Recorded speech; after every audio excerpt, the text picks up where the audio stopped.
I would say I started to get a lot better around Advanced Warfare Black Ops 3 time. That's Okay. when I really started to get a lot better, like where I started to be above average in my play. But up until then, I was very like figuring out my play style. I hate to admit it, but I was a camper in Black Ops 1, my very first Call of Duty. Me too. Because Me too, man. there's nowhere else I could go. I had Ghost Pro. Nobody could see me. I could just sit. Man, me too. Salute to Second Mad Raj, man. Me too. It had to happen. It was the only way I could learn. And then, then they changed up the ghost system where you couldn't sit still. You had to move to be like ghost to work. Right. So then that forced me to learn a new play style because then I had to learn how to move around the map and get kills. Like I had to learn map awareness essentially. Right. And all of that over time has grown, like made me a better player and made me the player I am today. Because I did a little bit of competitive COD as well for Black Ops 4. Before I decided to just focus on the streaming aspect. Hell yes. How was that? Like competitive COD, you mean? Ooh, yeah. Yeah, so just playing competitively, not professionally. So you could almost say competitive and professional, they overlap. The only thing is pros make money and anybody can be competitive and maybe not make any money, but play competitively. And so like I had a team that I was captain of for a female COD team. And we would play, we do our GBs and tourneys and stuff like that. And it was fun. It was a lot of fun. We'd practice it. It was exhausting because I had a full-time job working 40 hours a week, 40 to 50 hours a week. And then I'd have practice right after work for 7 hours. And then it was exhausting. I like to do that almost every single day. I have 7-hour practices of Call of Duty, just doing GBs, playing Search and Destroy, practicing. Trying to get ready for like tournaments and stuff like that. And so it was really exhausting, but it was a lot of fun. I made actually the girls that were on my team, I'm best friends with them still. I talk to them every single day. So I built a really deep connection with them. But it was really, there's a reason that like people peak at like in Call of Duty right now, like I think around like age 18, 19. Mm-hmm. That's when your reaction time is like at its peak, like for as best as it's going to be. And I'm almost 30. I'm turning 30 in a couple of months. So it was a lot to try and keep up with like the 15-year-olds that are out there now that are dominating. And I just, with a full-time job, it was just too much for me. I ended up, I had to take a step back from it.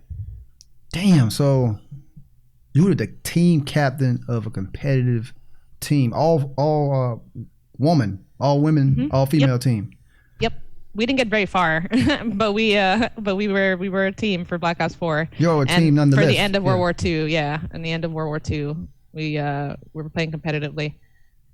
Dang. But it was fun. It was a fun. I dipped my toes in that for a little bit, and that was fun. It was a lot of fun. Met some great people. Female COD can be hella toxic too. So if you know how females can be sometimes. I have no comment. I have no official comment. You have no comment. That's safe. That's a no official comment on any of that. Salute to the team. You remember, what's the name of the team? Salute to them. Oh, well, so the team, we played under different orgs. We had played under what was called Blood Moon, then we played under Steel Gaming, and then we had moved to another org called Entice. And that's where we ended up, and that's when we eventually split. And I decided to focus on streaming because streaming is a little bit more in my control, and I don't have 7-hour practices that like I was exhausted, ending practice at like 1, 2 a.m. in the morning, and then having to get up really early for work the next day and work a full 8 hour. It was exhausting. It was fun, but exhausting. Take us inside a practice, a competitive practice. I always wanted to know, like, are y'all running plays like isolation on the wing, or actually, yeah, like, kind of. Like, how's that work? Like somebody sniping? Tell us about it. Take us in there, man. Yeah, so competitive play, when we came to practices were mostly, we would warm up, obviously. We did a lot of shooting of bots to get our shot on point, and then we would work through plays, like who's going to be watching what lane, because everybody had different roles, especially like in each game mode. At the time it was hardpoint, capture the flag, and search and destroy. And so like in hardpoint, you needed to have an anchor who's going to be the person that's going to flip the spawns, because you needed spawns on whatever side the hardpoint's going to be on. But you're also going to be, then an anchor is going to be battling the anchor on the other team. You had to have people that would play OBJ. You needed to have people who were just going to be slaying people. And so we had different roles. So we had to like practice, you know, who's Right. going to be going when, what time do we rotate for like hardpoint, for instance. Um, we also then, you know, we also did GBs, which are game battles, against other groups. So it was kind of like practice, Which role more were you? competitive. Sorry? Which role? I was two roles. I was anchor and then I was a slayer. So I was anchoring for the most part. So I would be the one that would rotate around 20 seconds or so, to try and grab spawns on the other side of the map, wherever the next hard point was going to be, Okay. so that we would spawn on the hard point, which would give us a better chance of holding it. Because then the other team would have to be trying to push us out of that spawn to get the hard point. And if we're holding the hard point, it's harder for them. It's more work for the other team. So that was my role, was to do that. Then we kind of figured out that I did a little bit better as a slayer than I did as an anchor. Yeah. So I switched roles with one of my teammates, and then I was slaying people instead, and watching lanes and slaying. So that was that was like a little mix up on my role, and not a mix up, but like a shake up, and it was a good one. I did well as a slayer. But practice was like anywhere from 5 to 7 hours, usually closer to 7 hours. And Did y'all have a coach? We had a team coach, yeah. For each of the orgs that we played under, we had a coach. And he would like watch our gameplay. I would stream it, so he could see a lot of what was happening. And we would just, obviously, we'd be on mic, we'd be practicing our comms, because the difference with competitive Call of Duty and regular Call of Duty is there's a lot more communication in competitive Call of Duty. You have to call out where you died, how weak they are, how many people were there. You have to, there's like nicknames for different parts of the maps. Like right now, like Azir Cave, like, or actually a better example maybe is Hackney Yard.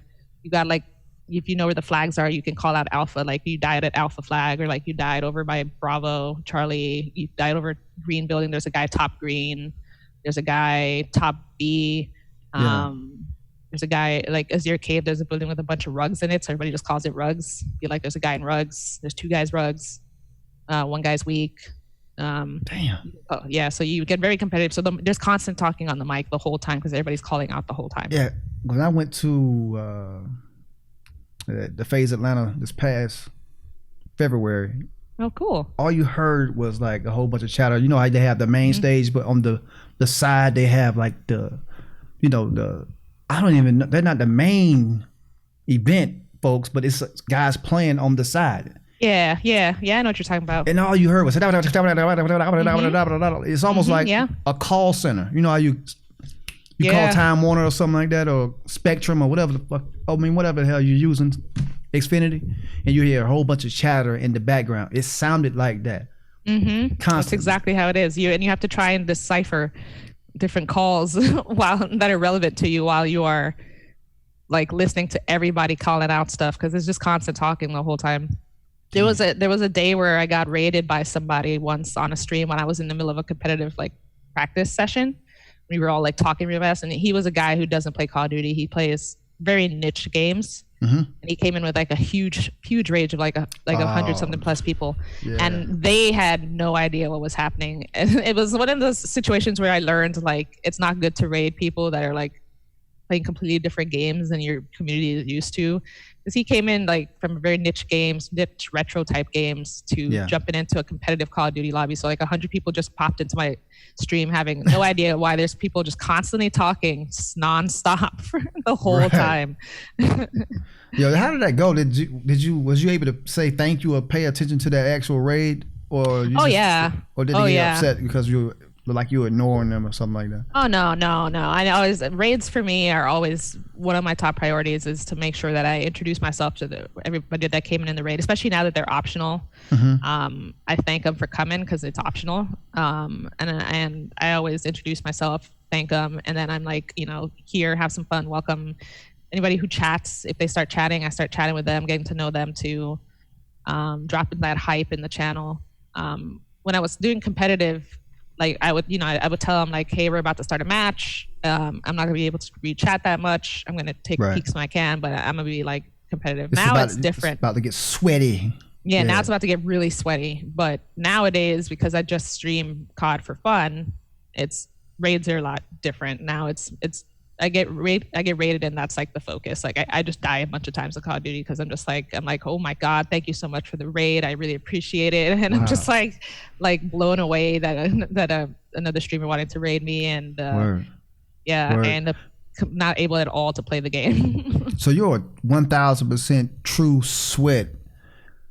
Damn, man, salute to that, man. I'm not as sweaty as I was back then. I mean, but you have the switch that you can turn on and off, though. You have it. It's in your blood. It's muscle memory. I still get competitive nowadays, and like we played some S&D yesterday actually for a challenge because I'm grinding out challenges in Modern Warfare, and we had to play S&D, and we were trying to, we were a little bit sweaty like we used to be. We're like, okay, he's top B over there. He's like, I died over here. There's 2 people. He's got a bomb, and like you start calling out like you used to.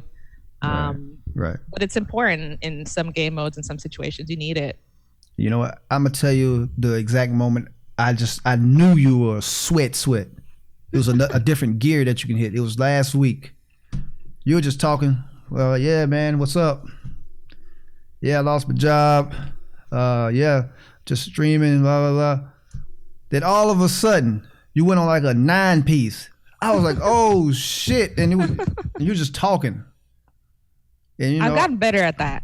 It's hard. It's hard to talk. It's hard to stream and play Call of Duty. It's really difficult because like I do better when I focus on the game, but then others might as well not be streaming if I'm not going to be focusing on the chat, Right. So it's been like an interesting trying to balance that out, and I've gotten better at doing that, being able to chat in the stream, take a few minutes to destroy some people, and then come back to the stream, focusing on the chat again. Yeah. Or even just multitasking and doing them both at the same time. Yeah, because I heard you just talking. And like when I see people talking and looking at the chat, I'm like, yeah, they're about to die like 15 times straight. You actually turned it up and went the other direction and went on a straight 9 to 10 piece. I was like, yeah, this is what's up, man. Yeah, it happens. Bullets sometimes. is the truth. It happens sometimes. I get lucky where I can get my streaks going while I'm chatting